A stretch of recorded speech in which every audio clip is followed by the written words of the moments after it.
Marcos 8:14 hanggang 21. Ang mabuting balita ng Panginoon ayon kay San Marcos. Noong panahong iyon, nalimutan ng mga alagad na magdala ng tinapay, at iisa lang ang kanilang tinapay sa bangka. Kaya ingat kayo!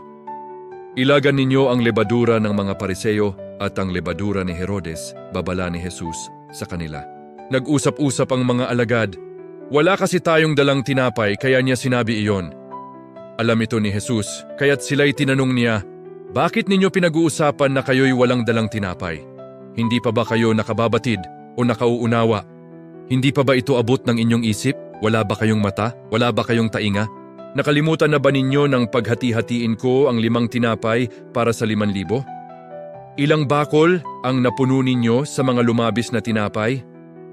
12 po, tugon nila. "At nang paghati-hatiin ko ang 7 tinapay para sa 4,000, ilang bakol na malalaki ang napuno ninyo?" Tanong niya. 7 bakol po, tugon nila. "At hindi pa rin ninyo nauunawaan?" Wika niya, ang mabuting balita ng Panginoon.